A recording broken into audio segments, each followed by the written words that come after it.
میں ابھی بیٹھا ہوں، آپ اب سکھا دیں میں اب بنتا ہوں، آپ مہینے کے بعد سکھائیں میں مہینے کے بعد بن جاؤں گا، آپ سال کے بعد سکھائیں میں سال کے بعد بن جاؤں گا، لیکن اتنی دیر کے اگر غلط نمازی ہوئی تو گناہ آپ کو ہوگا، کیونکہ میں تو آ گیا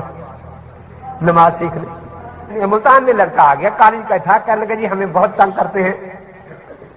میں نے کہا ایک دن ہی اس سے بات کر لو کہ بھی آپ کا کیا مقصد ہے، یہی ہے نا کہ میں اہل حدیث ہو جاؤں یا کچھ اور مقصد ہے؟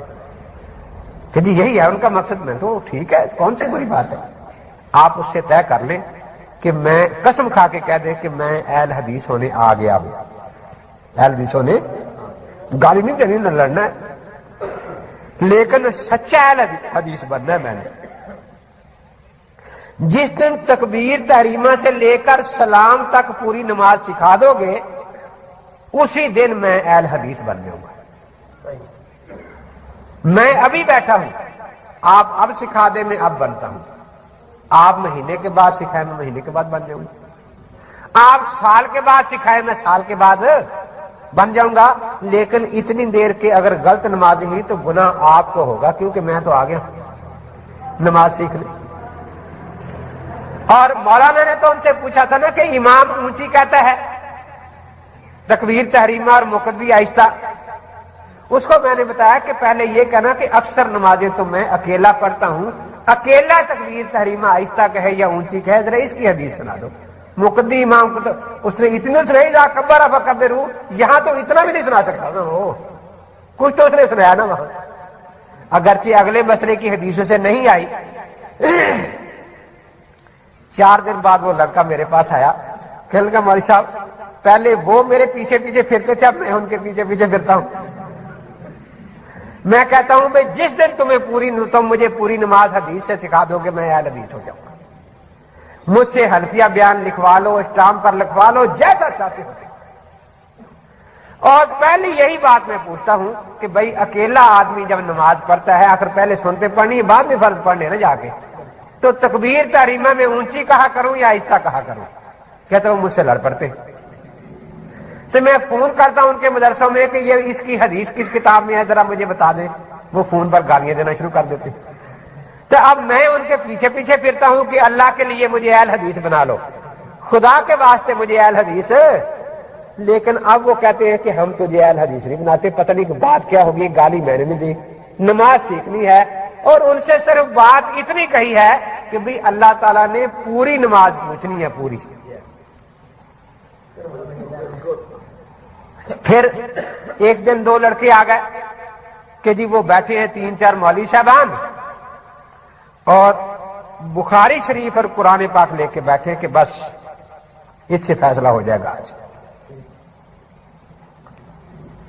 تو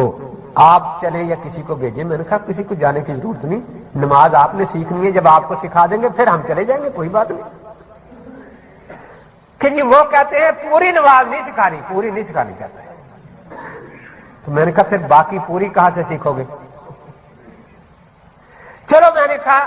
یہ 4 باتیں جو اختلافی ہیں ان کی، 4 مسئلوں کا تو دین ہے بیچاروں کا، چلو یہی آج سیکھاؤ بعد میں پوری صحیح، لیکن اسی ترتیب سے جس ترتیب سے نماز میں ہے، پہلا اختلاف سینے پر ہاتھ باندھنے کا ہے نا، اسے کہہ دو بخاری سے دکھا دیں 1000 روپے ہم انعام دے دیں گے، پوری سیاستہ سے دکھا دیں۔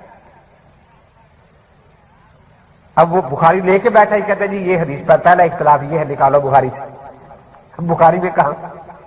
جی آپ تو کہتے تھے ایک قرآن اور بخاری سے سب کچھ فیصلہ ہو جائے گا، تو پہلے ہی مسئلے کا فیصلہ نہیں ہوا کہ جی دوسرا مسئلہ جو ہے وہ قرآن کا ہے، 113 سورتیں آپ امام کے پیچھے نہیں پڑھتے اور 1 سورت پڑھتے ہیں، تو پہلے بڑا مسئلہ حل ہونا چاہیے نا۔ بخاری سے یہ حدیث دکھائیں کہ 113 سورتیں امام کے پیچھے پڑھنی منع ہے، دکھا دیں، کہاں دکھائیں بیچارے؟ اب کہتے ہیں ہم ان کی بخاری اٹھا کر کہیں کھولو اس کو، وہ رکھ دو۔ وہ آپ لے کے تو بیٹھے تھے، تو یہاں بھی ختم ہو گئے۔ ہم نے کہا کہ تیسری بات جو ہے وہ آمین کا جھگڑا ہوتا ہے، تو زیادہ رکھتے ہم اکیلے پڑھتے ہیں،